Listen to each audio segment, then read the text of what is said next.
We're now going to tackle a different kind of application problem that requires the use of a rational equation. And this kind of problem we put in the category of calling it a distance rate time problem. And here's what the problem says. A plane flies 350 miles with the wind. In the same time it can fly 310 miles against the wind. The plane has a still air speed of 165 miles per hour. And we're asked to find the speed of the wind. Now, let's be sure we're clear on what the 165 miles per hour represents. That's how fast the plane can go if there were no wind at all. It should seem reasonable then that if a plane is flying with the wind, that the wind will help its progress, and so its effective rate or speed will be more than 165 miles per hour. And in a similar way, when the plane is flying against the wind will inhibit its progress, and so its effective rate should be less than 165 miles per hour. So we'll hold that thought until we need it in just a moment. Now, you'll recall, I think, from earlier work that one version of the formula relating distance, rate, and time is distance is equal to rate times time. Now, you'll also recall that the first guideline in solving an application problem is to organize the information into what's known and what's unknown. Now, we could certainly do that in this case, but I think a little more efficient way to organize the information would be in a table or chart.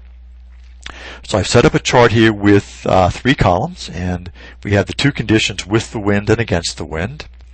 And what we'll do is label the 3 columns with the 3 conditions that we know we must speak to. So we know the distance is equal to rate times time. Now, at least that's one version of the distance, rate, time formula.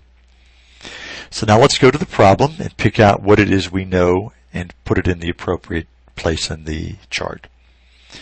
Now we can see that the plane flies 350 miles with the wind, so we can place 350 in this box. And we're told it flies 310 miles against the wind. So we put 310 here. Now, what do we fill in for the rate or the speed for each of those conditions? Now, before we do that, we have to first, I think, define a variable here. And the variable that we need to introduce would be what the speed of the wind is. So we'll define down here pretty carefully. We'll say let x be the speed of the wind.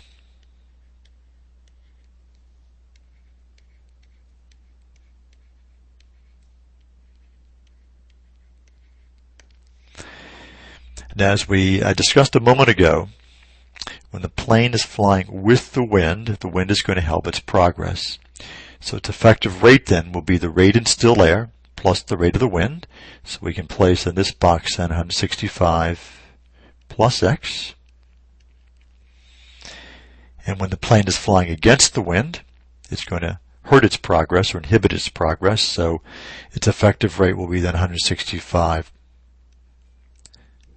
minus x. So far, I hope this is clear. Now, what do we fill in for the time blocks? Well, you know that one variation of the formula distance equals rate times time. If we were to solve this formula for time, or t, we can see that t is equal to distance divided by rate. So we'll simply take the distance divided by the rate for each condition and put it in the time column. So we're going to have 350 here, divided by 165 plus x.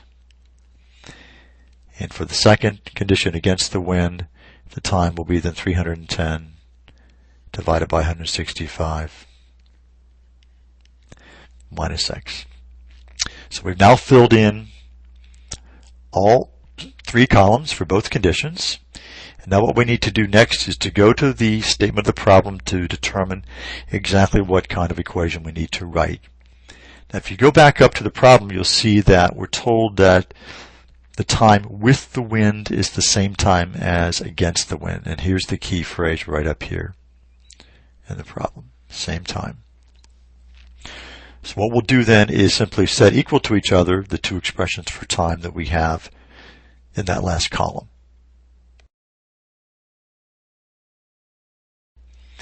So setting the two expressions for time equal to each other that we saw from the previous chart, we have these two expressions, 350 divided by 165 plus x being equal to 310 divided by 165 minus x. This is a pretty basic rational equation, and you know from what we've done previously that we can solve this easily by simply cross-multiplying to eliminate the fractions. So we'll have then 350 times the quantity 165 minus x is equal to 310 times 165 then plus x.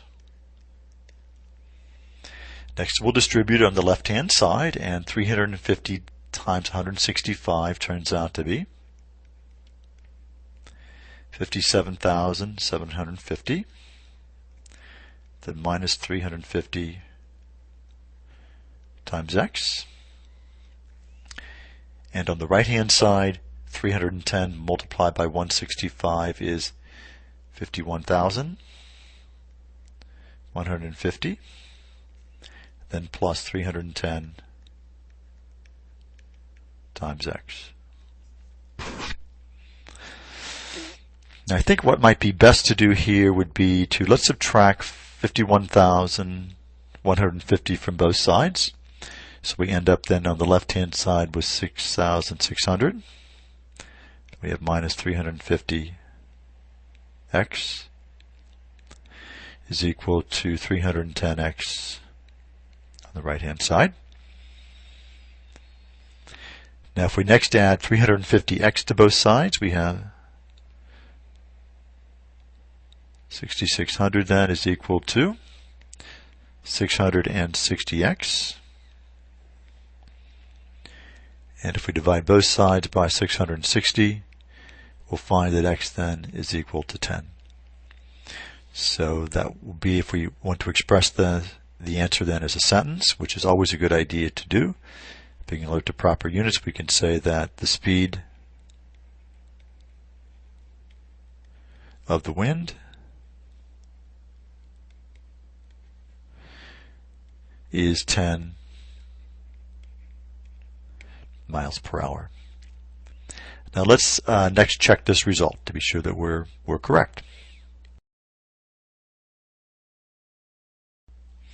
So to carry out the check, what we need to do is simply substitute 10 each place an x occurs in the original equation, which you can see that I've done here in red. And so the left hand side will simplify to 350 divided by 175.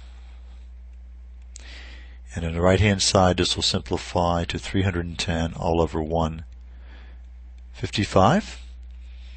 And simplifying each side of the equation, each turns out to be equal to 2. So we're assured then that the rate of the wind is indeed 10 miles per hour.